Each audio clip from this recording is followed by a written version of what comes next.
Hello friends, movies all অ্যাবাউটেই আপনাদের স্বাগত। সৃজিত মুখার্জি পরিচালিত, দেব রুক্মিণী স্বস্তিকা মুখার্জি অভিনীত টেক্কার প্রথম গান তোমায় ছেড়ে যেতে পারলাম কই ড্রপ করা হয়েছে। গানটি গেয়েছেন অনুপম রায় ও সুর দিয়েছেন রণজয় ভট্টাচার্য।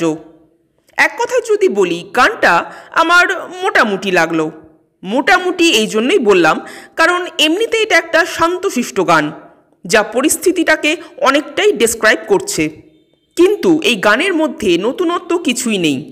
টিপিক্যাল সৃজিত মুখার্জি সং, অর্থাৎ সৃজিত মুখার্জির মুভিতে যে স্টাইলের গান, যে স্টাইলের সুর হয়ে থাকে, এটাও ঠিক সেই টাইপেরই আরেকটা গান, এর বেশি আর কিছুই না।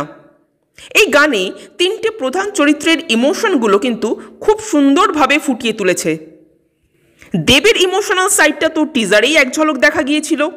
স্বস্তিকার ইমোশনের দিকটা যে আমরা দেখতে পাবো সেটা জানাই কথা, কারণ তার মেয়েকেই কিডন্যাপ করেছে দেব। কিন্তু রুক্মিণীরও যে একটা ইমোশনাল জার্নি থাকতে চলেছে এই মুভিতে, সেটা রিভিল হলো এই গানটার মাধ্যমে। এবং সেই ইমোশনাল জার্নিটাও কিন্তু বাচ্চা কেন্দ্রিক। যদিও এখানে তিনজনের অভিনয় বেশ ভালো লাগছে, কিন্তু আমার পার্সোনালি স্বস্তিকার এক্সপ্রেশন দারুণ লাগলো। ওভারঅল এই গানটা একটা ওকে ওকে সং, বাট গানের দৃশ্যগুলো যতটা ইমোশনাল করছে, গানটা কিন্তু ততটা ইমোশনাল করতে সক্ষম হলো না। আপনারা যারা গানটা শুনেছেন তাদের কেমন লাগলো কমেন্ট করে জানাবেন। আর আমাদের ভিডিও ভালো লেগে থাকলে প্লিজ লাইক, শেয়ার ও সাবস্ক্রাইব করতে ভুলবেন না। Thank you.